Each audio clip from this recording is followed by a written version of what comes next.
तो ये काम करते हैं, जैसे कि हम लॉग शिपिंग ऐसे एप्लीकेशन होता होगा, तो आप थोड़ा समझिए कि आर्किटेक्चर क्या होता होगा।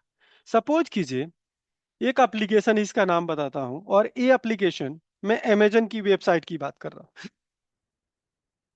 यहाँ पे वेबसाइट में भी आपको दिखाता हूँ, जिससे आपको पता लगा फाइनली क्या होने वाला है।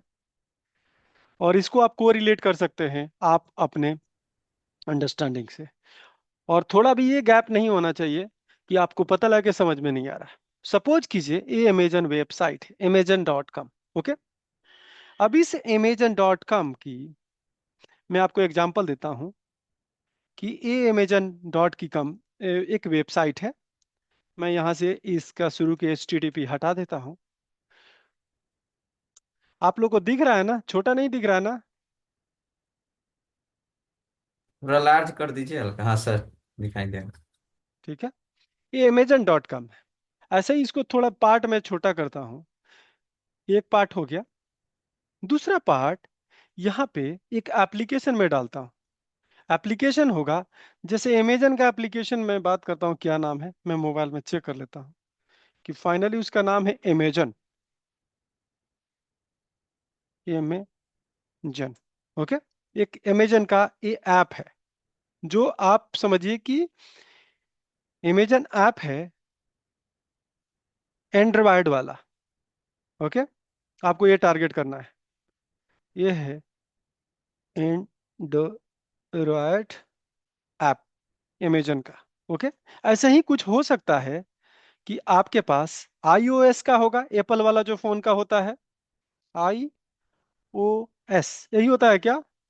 बंटी होगा तो अजीत को पूछो कि कौन सा, यही होता है, iOS होता है क्या? और दूसरा, एक और भी ऐप मैं मान लेता हूं, यहाँ पे मैंने पेस्ट किया और यहाँ पे आपका हो गया, माइक्रोसॉफ्ट का होता है। ऐसे होता है ना इसका भी, माइक्रोसॉफ्ट, जैसे नोकिया माइक्रोसॉफ्ट वाला आपको यूज करता है, आई थिंक सो। तो ये क्या हुआ, ये सारे एप्लीकेशन हुए, अलग अलग एप्लीकेशन। अब हो सकता है कि अमेरिका में चलता, अब दुबई की बात करता हूं मैं, ये दुबई में चलता होगा तो इसकी वेबसाइट क्या होगी, थोड़ा आपको दिखा दो। यहाँ पे होगा अमेजन, इंडिया के लिए IN है। ओके, देख रहे हैं, हम दुबई के लिए AE होगा, amazon.ae। ओके, और देख रहे होंगे कि अरबी में लिख के आ गया मेरे पास, देख रहे हैं? तो हो सकता है कि मल्टीपल कंपनी के लिए, मल्टीपल कंट्री के लिए यहाँ पे रखा होगा। यहाँ पे हो सकता है कि आपका यही होगा। ये सारे एप्लीकेशन का आपको डिस्टिंक्ट बता रहा हूँ कि क्या होने वाला है। और एक रख लेते हैं, यहाँ बहुत भी होगा, हर कंट्री का अपना अपना डोमेन होगा, हर कंट्री के लोग यूज करते हैं। यहाँ पे एक कॉम होता है, amazon.com। amazon.com आई थिंक अगर हम एक्सेस करेंगे तो ये फाइनली अमेरिका का ओपन होगा। मैं देखता हूँ कि वहाँ का ये डोमेन है और वहाँ की ये कंपनी है, तो फाइनली ये होगा अमेरिका का, जब भी आप लॉगिन करेंगे। अगर दूसरी आप कंट्री का देखेंगे, आप उसको चेक कर सकते हैं कौन कौन सी कंट्री में है। हर कंट्री में वेबसाइट चलती हो सकता है, दुबई में नहीं चलते, चाइना में नहीं चलती हो। तो ये समझिए इतने एप्लीकेशन है। ये सारे एप्लीकेशन डाटा कहाँ डालते होंगे, ये बताइए? हो सकता है उनके पास डेटाबेस होगा, ये वाला जो अभी आपको थोड़ा देर पहले मैं दिखाया था। और इसको एग्जांपल लेते हैं कि यहाँ पे अमेजन करके एक डेटाबेस होगा, अमेजन DB।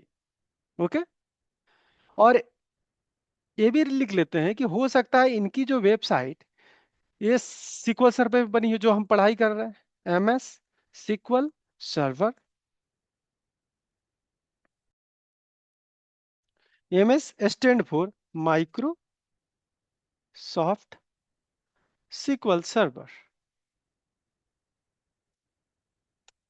अब एक और भी आपको एग्जाम्पल, यहाँ थोड़ा साइज छोटा कर लेता हूं, और आप यहाँ पे देखिए कि ये अगर अमेजन इंडिया वाली वेबसाइट से डाटा डालेगा तो इसी में जाएगा, दुबई वाले से जाएगा तो इसी में जाएगा, आपका इमेजन अमेरिका वाला से डालेगा इसी में होगा।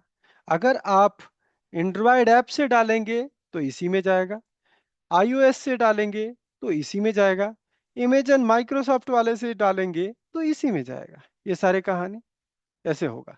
मैं इसको थोड़ा ड्राइंग अच्छा करने के लिए सबको मैं एक सेलेक्ट कर रहा हूँ। ओके, इसकी यहाँ पे मैं फॉर्मेट में जाता हूँ, व्यू फॉर्मेट। सेट, ये क्या हुआ, इसके व्यू में गया और इसके फॉर्मेट में थोड़ा इसका डिजाइन सही कर देता हूँ। अब आपको पता लग गया होगा कि कैसे कैसे ये डेटा आ रहा है।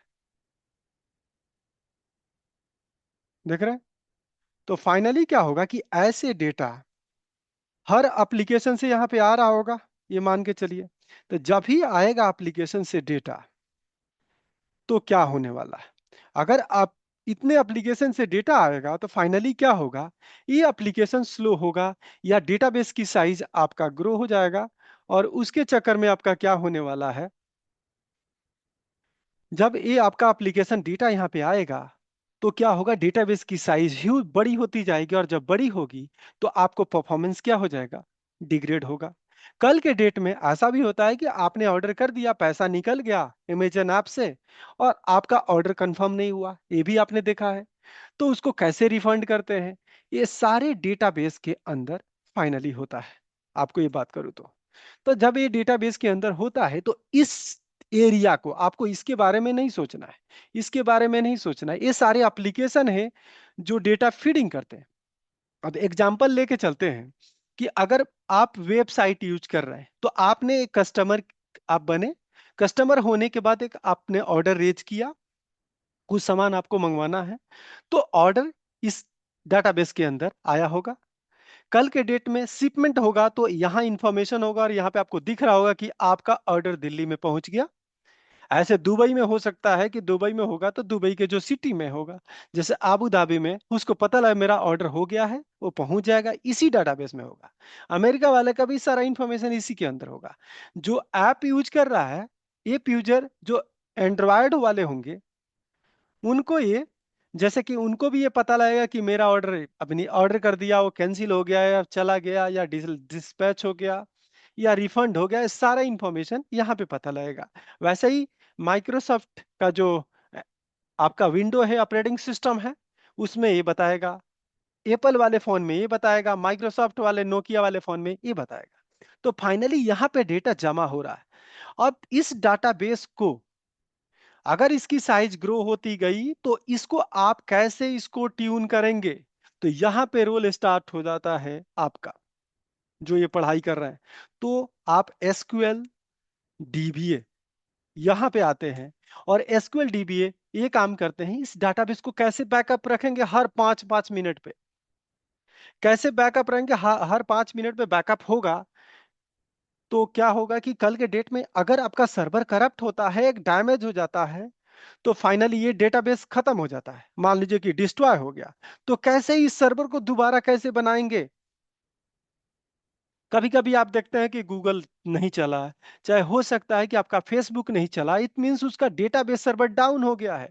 और डाउन होने का मतलब ये हुआ कि हो सकता है कि बहुत ओवरलोड हो गया है, हो सकता है कि डेटा हो, कहीं से बैकअप वो कर रहे हैं, रिकवरी कर रहे हैं, कुछ भी एक्टिविटी हो सकता है। तो यहाँ पे एज अ SQL डीबीए आपको ये मेंटेन करके रखना है कि जो डेटाबेस यहाँ पे आ रहे हैं वो सारे सेफ रहे। कल के डेट में कोई भी इशू आ जाए, अर्थक्वेक आ जाए, आपका बाढ़ आ जाए, आग लग जाए सर्वर में, लेकिन आप सारे डेटा को रिकवर करके देंगे। अब जैसे ऐसा तो नहीं करेंगे ना कि गूगल ड्राइव पे डाल देंगे। अब गूगल ड्राइव पे लिमिटेशन है। अब गूगल ड्राइव पे ऐसा है कि अब सपोज कीजिए गूगल ड्राइव पे मैंने रख लिया तो उसका कैपेसिटी है, हो सकता है फ्री, आपको फ्री भी है, पेड भी है। लेकिन कल के डेट में अगर ऐसे में करता हूं तो कितने देर में इस सर्वर को बना के दूंगा। अब सपोज कीजिए कि ये एग्जांपल ले ले कि अमेजन नहीं है, ये आईसी आपका स्टेट बैंक है, SBI, तो इसका सर्वर अगर डैमेज हो जाता है तो मैं कैसे यहाँ पे एसबीआई की जो वेबसाइट है, एसबीआई का येनो बैंकिंग है चाहे एप्लीकेशन है, ये कैसे ऑन करूंगा मैं। तो फाइनली ये आपका काम है कि उसको डेटा को प्रॉपर बैकअप ले। अगर कोई बैकअप नहीं हो रहा है तो उसको मॉनिटर करे कि हाँ बैकअप हुआ कि नहीं। अगर नहीं हुआ तो कैस क्या इशू है कि बैकअप नहीं हुआ, हो सकता है जहां बैकअप ले रहा हो वहां स्पेस फुल हो गया हो, जैसे गूगल ड्राइव पे आप देखते हैं कि 15 GB आपके लिए फ्री है। अब सपोज कीजिए कि अगर आपका स्पेस ही नहीं है, 15 GB फुल हो गया, तो फिर डेटा कहाँ जाएगा?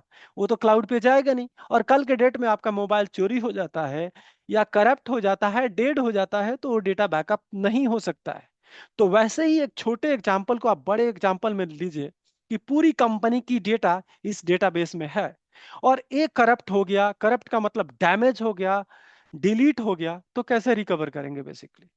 तो वो आपका काम है एज अ सिक्वल डीबीए। आपको काम समझ में आया? सिक्वल डीबीए आपको डेटाबेस को अवेलेबल रखना, डेटाबेस का कोई डैमेज होता है, डेटाबेस अगर करप्ट होता है तो उस करप्टेड डाटा को रिकवर करना, उसके बाद परफॉर्मेंस अगर स्लोनेस आ रही है तो उसको ठीक करना, जो भी उसके साथ जॉब चल रहा है, जो भी टास्क चल रहा है, वो प्रॉपर चलना चाहिए। ये नहीं कि वो फेल हो रहा है तो फेल हो रहा है तो उसकी एक्टिविटी रुक रही है। तो ऐसा भी नहीं, जितने भी जॉब है वो प्रॉपर चलनी चाहिए, स्पेस प्रॉपर होनी चाहिए, आपका परफॉर्मेंस ठीक होना चाहिए। कि आप मान लीजिए ऑर्डर किया, ऑर्डर करने में 1 घंटा लगता है, तो वो एप्लीकेशन चलने से क्या गेन हुआ बेसिकली? तो उसको पूरी अच्छा परफॉर्मेंस आना चाहिए, तो उसके लिए डीबीए यहाँ बहुत कुछ काम करने वाले हैं। अब एक और भी बात, यहाँ पे एक सर्वर है, आप ये सोच रहे हैं कल के डेट में एक सर्वर ये डैमेज हो जाता है तो आप कैसे अवेलेबल करेंगे? तो इसको ठीक करने के लिए डीबीए क्या करते हैं, एक और सर्वर क्रिएट करते हैं। बहुत से सर्वर यहाँ पे क्रिएट कर दिया जाता है, और मैं ऐसे जैसे इसको पेस्ट किया, मल्टीपल सर्वर ऐसे क्रिएट हो गया। और जब भी कोई ऑर्डर आप देते हैं तो यहाँ से डेटा इसमें भी चला जाता है, यहाँ से डेटा इसमें भी चला जाता है, और यहाँ से डेटा इसमें भी चला जाता है। तो वो जो प्रोसेस होता है, जो हम बात करेंगे कि कैसे ये डेटा आता है, कैसे आप हेल्प करेंगे एज डीबीए कि डेटा यहाँ से ऑटोमेटिक यहाँ हो। और ये अगर सर्वर करप्ट हो जाता है, डिलीट होता था, खत्म हो जाता है, तो हम इस सारे तार को इससे कैसे लिंक कर देंगे बेसिकली? समझे? तो ये सारे आपको हम बनाएंगे कि अब ये वाला सर्वर कैसे अब इससे लिंक हो जाएगा, ये सर्वर इससे कैसे लिंक हो जाएगा। तो अगर डेटा लाना हमारे लिए कॉम्प्लिकेटेड होगा, लेकिन अगर ऐसे मेरे पास सिस्टम में 5-6 सर्वर, हजारों सर्वर है, तो एक सर्वर डाउन होगा तो दूसरा सर्वर काम करेगा, यानी कि आपकी वेबसाइट, एप्लीकेशन सारे अप एंड रनिंग होंगे। क्लियर? अजीत, बताओ कुछ समझ में आ रहा है? हाँ हाँ हाँ हाँ हाँ। क्या समझ में आया? कुछ बताओगे?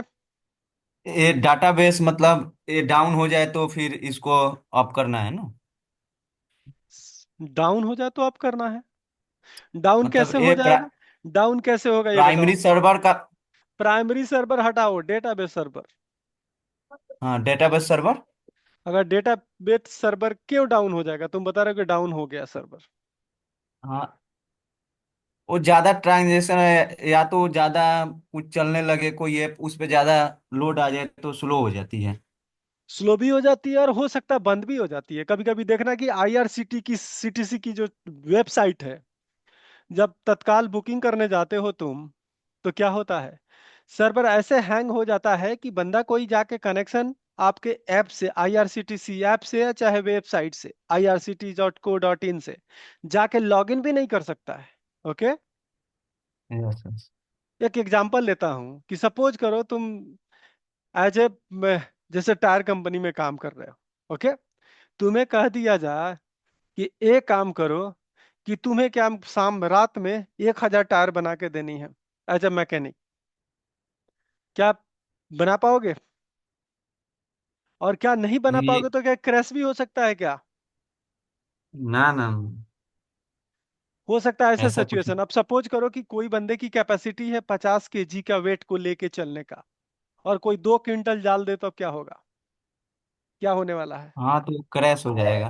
क्रैश हो जाएगा, हो सकता है धरती में चला जाएगा आदमी जो चला लेके भी। जा रहा है उतना 2 क्विंटल का, खत्म हो जाएगा, कंप्लीटली हम्म, डैमेज। हम्म। तो वही केस में कह रहा हूं कि यहाँ से लोड, अब सपोज करो कि दिवाली की सेल आ रही है, चाहे हो सकता है कि जो भी फेस्टिवल सेल आ रही है, और उसके चक्कर में इसकी कैपेसिटी था अमेजन सर्वर की कि 1 सेकेंड में 50, मतलब 1000, या हम कहते हैं कि 5 लाख यूजर एट ए टाइम कनेक्ट कर सकते हैं और काम कर सकते हैं।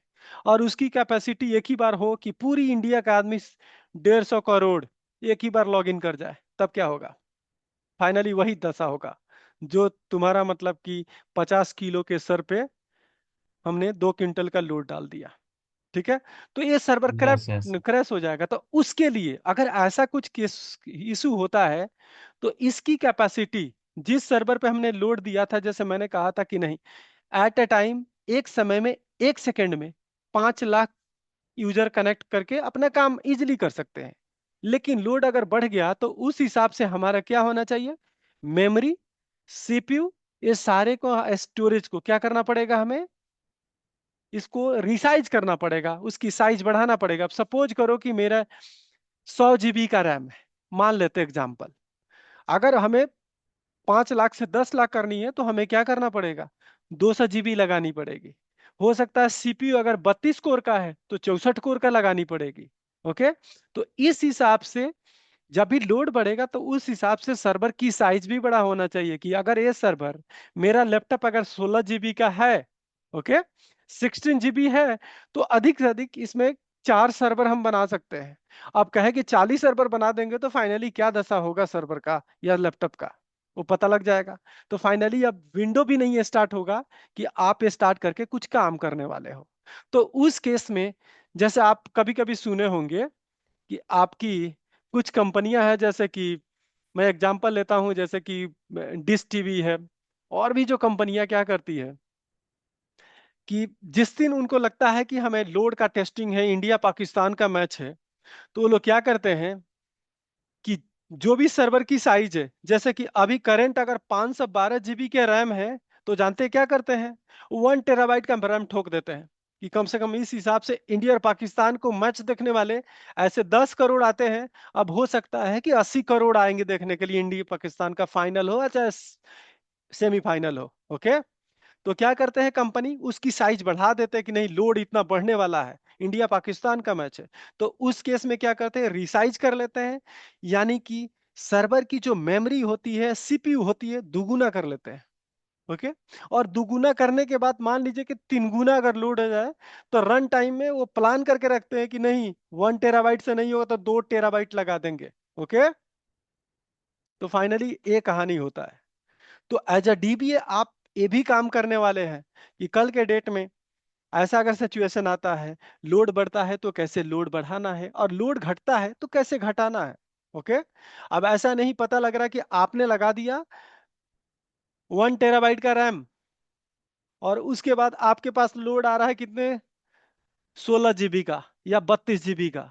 तो फाइनली क्या होना चाहिए? नहीं, वेस्टेज। जो भी आपका मेमोरी रैम जो लगा हुआ है, वो रैम वेस्टेज वाला रैम है। तो उस केस में आपके साइज छोटा किया जाता है। जैसे कि इनकी क्या होता है, इंडिया पाकिस्तान की मैच जब खत्म हो जाती है, डिश टीवी वाले तो फटाफट डाउनग्रेड करते हैं, यानी कि एक को बोलते हैं अपग्रेड, मतलब बढ़ा देना। दूसरी बार क्या करते हैं, जब उनको लगता है इंडिया पाकिस्तान खत्म हो गया, दूसरी कंट्री इंडिया जैसे फाइनल में चली गई और पाकिस्तान बाहर निकल गया, तो क्या होता है कि अब ये काम करते हैं, ये काम डाउनग्रेड कर दो, अब कोई भीड़ नहीं होने वाली है और लोड कम हो जाएगा। ओके। तो ये प्लानिंग होती है जैसे कंपनी का। तो उस हिसाब से सर्वर की साइज, डेटाबेस की साइज, एप्लीकेशन की साइज, ये सब की साइज को बढ़ाते या घटाते हैं। क्लियर? इसमें तो कोई कंसर्न नहीं है आप लोग को? नो, ये साइज नो जीबी नो। में बढ़ाते हैं या फिर किसमें, जीबी में ही बढ़ेगा ना? जो भी कैपेसिटी होगा जीबी में, अगर टीबी में हो, एक्साबाइट हो, पेटाबाइट हो, किसी में भी हो सकता है। आप सपोज कीजिए कि आपकी जो रैम कैपेसिटी, जैसे आपकी रैम कितना है, आपके कंप्यूटर का रैम है 8 GB। अब इसका भी तो कंपेटेबिलिटी है कि आपके लैपटॉप में 16 GB से अधिक नहीं लग सकता है। ओके। लेकिन आजकल के जो युग चल रहा है, क्लाउड बेस्ड चल रहा है, आपको पता है ना? तो हाँ क्लाउड में हाँ। जो भी साइज होगी, आप जितना पैरेलल हॉरिजेंटल आप क्या कर सकते हैं, पैरेलल आप स्केलिंग अप कर सकते हैं, यानी कि साइज को बढ़ा सकते हैं या घटा सकते हैं। क्लियर? तो इसमें डेटाबेस की साइज नहीं बढ़ा सकते हैं, रैम का ही साइज बढ़ाना पड़ेगा? डेटाबेस की साइज बना, अब एक बात बताइए, मैं कह रहा हूं ईंट बढ़ाने से क्या बिल्डिंग थोड़ी बढ़ जाएगी? अगर ईंट आप लाके अगर 2 ट्रक डाल देंगे तो क्या 10 मंजिला बिल्डिंग बनेगी? आपको चाहिए वर्कर बढ़ाना पड़ेगा, जो दीवार जोड़ने के लिए मिस्त्री और लेबर बढ़ाना पड़ेगा, ना कि आप बालू और सीमेंट 5 ट्रक डाल देने से आपका बिल्डिंग बन जाएगा। ओके, रैम बढ़ाना जरूरी है। काहे कि रैम ही तो और प्रोसेसर आपका प्रोसेस करेगा। स्टोरेज तो वो है कि अब मान लीजिए कि एक बंदा राइट करेगा। एग्जाम्पल लेते हैं कि एक बंदा 1 MB लिखेगा डेटा। ओके, अगर हमारे ठीक पास है। 1 करोड़ आदमी होगा तो उसे मल्टीप्लाई हो जाएगा, इतना ही होगा ना। लेकिन ऐसे भी तो बंदे हैं कि गए और कुछ खरीद के नहीं आए, अमेजन वेबसाइट पे यहाँ पे गए। ओके, हम्म, और कुछ बंदे गए और घूम के आ गए, कुछ तो किए नहीं। तो इस कुछ जब नहीं किए तो लॉगिन किए। लॉगिन करेंगे तो यस। उनके लिए मेमोरी चाहिए, ओके, प्रोसेसर चाहिए बेसिकली। और डेटा राइट नहीं किए, अब ऑर्डर ही नहीं किए, कार्ट में भी कुछ ऐड नहीं किए, पेमेंट भी नहीं किए, तो क्या मेमोरी उनको, उसके बाद क्या स्टोरेज चाहिए ही नहीं उनको। अच्छा। जैसे एग्जांपल लेते हैं, सपोज कीजिए कि आपने अमेजन से ऑर्डर कर दिया है। ओके, अब डेली तो ऑर्डर करेंगे नहीं आप जाके ऑर्डर का स्टेटस चेक करेंगे कि ओके, ऑर्डर ये हमारा डिलीवर हुआ कि नहीं, अभी ऑर्डर क्या पिकअप हुआ कि नहीं। तो आप केवल चेक करेंगे प्रोग्रेस, और प्रोग्रेस को चेक करने के लिए आपको सीपीयू और आपको क्या लगेगा, मेमोरी लगेगा। सीपीयू मतलब कि आपके कंप्यूटर में कितने सीपीयू है। तो आजकल क्लाउड वाली जमाना है, तो वहां पे लिमिटेशन नहीं है कि 8 GB बढ़ाओ, हम कहते हैं 8 TB बढ़ा लो, कोई मतलब नहीं है। ओके, और उसको कैसे चेक कर सकते हैं?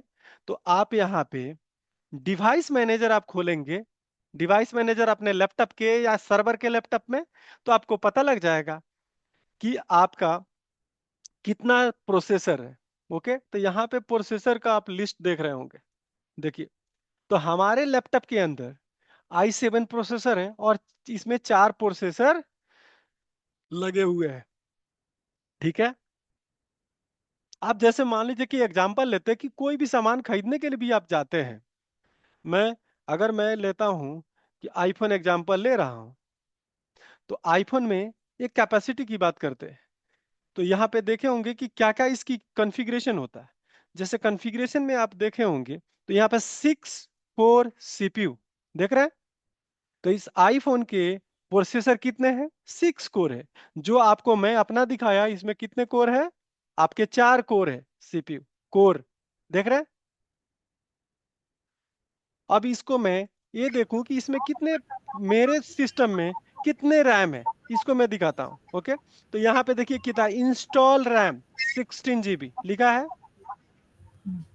और यूजेबल है 15.9 GB, मतलब इतना रैम हम यूज कर सकते हैं। ओके, तो ये आपका रैम होता है, और वो जो आपको मैंने प्रोसेसर दिखाया था आप देख लिए थे। अब स्टोरेज की बात करते हैं, यहाँ डिस्क होता है जो आप साथ सुनने होंगे, 32 GB, 64 GB, 128 GB। तो इसका एग्जांपल हम जैसे आईफोन की ही लेते हैं, तो इसका स्टोरेज क्या है?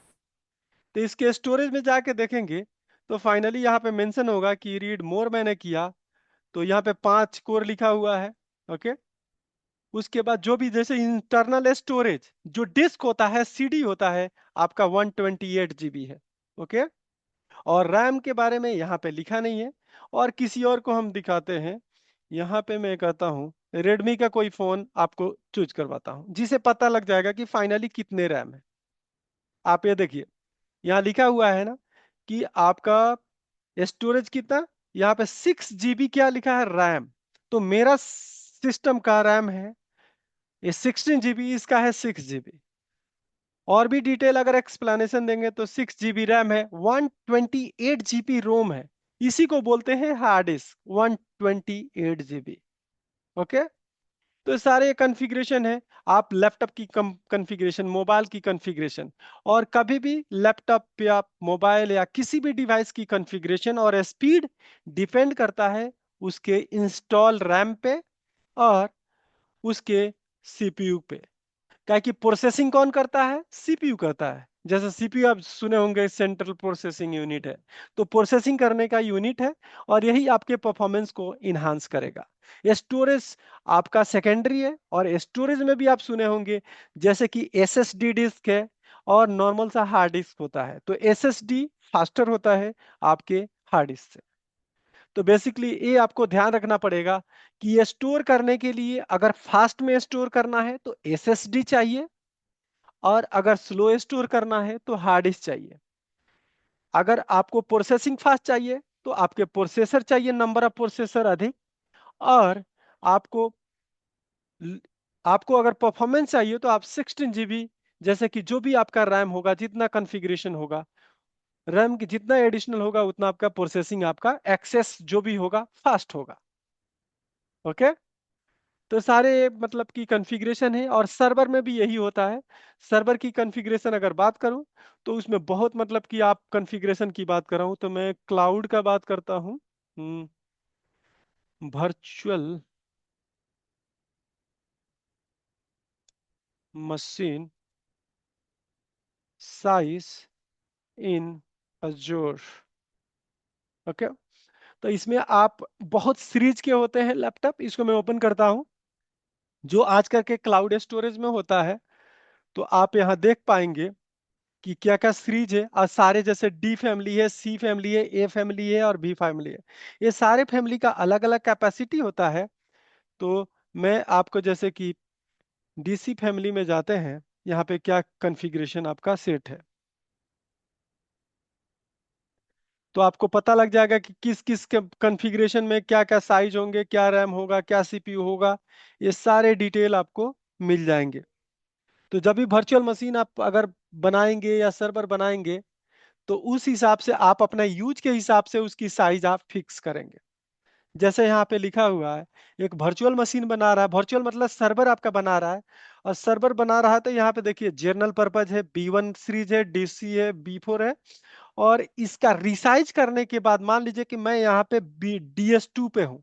अगर मुझे रिसाइज करना है तो यहाँ एक और भी चीज दिखाता हूँ जो आपको समझ में आ जाएगा। D1 का उसमें एक कोर सीपीयू होता है और 3.5 GB रैम होता है, 3.5 GB। ये दिख रहा है यहाँ पे देखिए। तो मैं आपको दिखाऊं कि यहाँ पे देखिए ये डी वाला सीरीज है, और जिसका देखिए क्या लिखा हुआ है आपका। 3.5। आपका 1 कोर का सीपीयू है, ये देखिए 1 कोर का सीपीयू है। और इंस्टॉल जीबी आपका रैम कितना है, 3.5 GB। और यही डीएस इसका सीरीज देखिए तो क्या है, देख रहे हैं, DS3 है, 2 कोर है, 8 GB है। तो ऐसे ही आपकी जो साइज होगी आपका चेंज होता रहेगा, आगे वाला सीरीज में जाएगा। और उसके बाद आप यह कर सकते हैं कि इसकी साइज रिसाइज कर सकते हैं। मान लीजिए आप शुरू में ये ले लिए पहले 1 कोर वाला, अगर आपको साइज बढ़ाना है तो 2 कोर पे जाइए। हो सकता है कि नहीं आपने 1 कोर लिया, आपको 100 कोर पे जाना है तो नीचे वाले सीरीज पे आप जाएंगे और आप कोर को रिसाइज कर सकते हैं। जो ये सारे कुछ आपको दिखा रहा है कि कैसे साइज को बड़ा या छोटा आप कर सकते हैं। तो ये तो अजोर की कंसेप्ट है, लेकिन मान लीजिए मेरे लैपटॉप में अगर रैम बढ़ानी है तो कैसे बढ़ा सकते हैं, रिसाइज थोड़ी होगा। हमें रैम खरीद कर मार्केट से लाना पड़ेगा, और मेरे आपके जो रैम का स्लॉट है उसमें रैम लगाना पड़ेगा। हो सकता है कि जैसे अभी 16 GB का है तो 32 GB का लाना पड़ेगा। और हो सकता है 32 GB लगाए और मेरा जो i7 प्रोसेसर है वो सपोर्ट करेगा कि नहीं, उसकी कोई गारंटी नहीं है। ओके। तो ये डिपेंड करता है कि आप मतलब कि क्या साइज उसका बड़ा या छोटा, कौन सी फैमिली की साइज लेंगे। जैसे एम फैमिली है तो ये सबसे बड़ी फैमिली है, और उसमें आपका जैसे टेराबाइट गीगाबाइट में देखिए, यहाँ पे देखिए, जिसे आपको ये भी अब पता लग जाएगा कि फाइनली यहाँ पे क्या कॉन्फ़िगरेशन है। ये देखिए, आप देख रहे होंगे तो पता लग जाएगा। तो देखिए, कोर 16 कोर हो गया, 128 GB रैम हो गया, डिस्क साइज ये हो गया। ये देखिए जैसे जैसे बढ़ाना, जैसे 1 TB का मेमोरी चाहिए तो वो 1024 GB। ये आपका कोर हो गया 128 कोर। ये सारे कॉन्फ़िगरेशन, तो कल के डेट में आपने छोटा ये वाला ले लिया। जैसे कोर है, ये कोर जैसे है, तो मान लिया 128 या जो भी 4 कोर का है, तो ये हाँ, सारा एक साथ काम करता है या फिर लोड बैलेंसिंग की तरह काम करता है? नहीं मैं बताता हूँ, इसमें जितने भी कोर होते हैं वो पैरेलल पैरेलल प्रोसेसिंग के लिए काम करते हैं। पैरेलल प्रोसेसिंग जैसे मान लीजिए कि मैंने एक काम दिया, ओके, उस काम को करने के लिए वो एस्टिमेट करता है कि एक ही कोर काम कर लेगा जल्दी से, या 5 कोर लगाना पड़ेगा। तो उस हिसाब से वो सीपीयू और मेमोरी मैनेजमेंट होता है, और उतना मेमोरी और सीपीयू आपको असाइन होता है और पैरेलल कंप्लीट होता है बेसिकली। अच्छा, जब उसको रिक्वायरमेंट होता है कि हाँ, उसको हमको जैसे चाहिए अब उससे एक एग्जांपल लेते हैं। आपके डेटा टेबल के अंदर 100 रिकॉर्ड है, ओके। 100 रिकॉर्ड को हम्म, प्रोसेस करने के लिए उसका एक ही कोर काफी है, सफिशियंट है, तो सारे कोर को क्यों लेगा? ओके। ओके। वो डिपेंड करता है कि आपका वर्कलोड कितना है। जैसे मान लीजिए मैंने टारगेट आपको दिया कि मेरा 20 मंजिल का आपका घर अपार्टमेंट बनानी है, और मेरे लिए 1 महीने का टाइम है। तो आप उस हिसाब से आप साइज लेंगे ना, ठीक है। उस हिसाब से आप साइज एलोकेट करेंगे कि मुझे इतना कोर लेंगे तो इतना पैरेलल प्रोसेसिंग होगी, कितने पैरेलल आपके जो मिस्त्री है कितने काम कर सकते हैं, ये सारे कुछ आपको फिक्स करना पड़ेगा। ओके। हम्म, तो आप उस ये डिपेंड करता है कि आपको कितने टाइम में खत्म करना है। ओके। और उस हिसाब से आप प्लानिंग कर सकते हैं। अब यहाँ पे देखिए, आपका देखिए कितना कितना टेराबाइट में भी आपका कैपेसिटी अब जाने लगा, देख रहे हैं। आपका जीबी आपका देखिए 3000, 2 टेराबाइट, देख रहे हैं। तो ये आप जितने भी लेटेस्ट एम सीरीज सबसे हाईएस्ट यहाँ सीरीज है, और इसको भी कस्टम किया जा सकता है। ओके। तो जो भी आपकी जरूरत है उस हिसाब से इसकी साइज कम अधिक किया जा सकता है। और मान लीजिए कि मेरा अब कुछ होता है, आजकल के फीचर है इलास्टिक पूल। मैंने सर्वर को सेट कर दिया 8 GB, 8 GB, और मैंने 4 कोर कर दिया। कल के डेट में मेरा लोड बढ़ेगा तो ऑटोमेटिक साइज बढ़ता जाएगा। और अगर सपोज कीजिए आपको लगा कि अब साइज हमारा यूज नहीं हो रहा है, अब जैसे सेल था, दिवाली सेल था या कोई फेस्टिवल सेल था, फेस्टिवल सेल कम हो गया, लोड कम हो गया, ऑटोमेटिक रीसाइज हो जाएगा, डाउनग्रेड हो जाएगा। तो आपको कुछ करना नहीं पड़ेगा। ओके। तो इस टाइप के सेटअप आपको एज अ डीबी आपको प्लान करना पड़ेगा। ठीक है। तो ये काम करते हैं, अगले सेशन को आप लोग ज्वाइन करेंगे, सेशन 2। और उसमें बात करेंगे कि डिजास्टर रिकवरी आपको कैसे सेटअप करेंगे, और आपसे भी क्वेश्चन लेंगे कि फाइनली आपको पिछले क्लास में हम बता चुके हैं कि डिजास्टर रिकवरी फाइनली क्या है। ओके। तो आप लोग से आंसर लेंगे और फिर से सेटअप करना, आर्किटेक्चर बताएंगे, और आपसे क्वेश्चन लेके आगे स्टार्ट करेंगे। ओके। Thank you. जय हिंद। जय हिंद।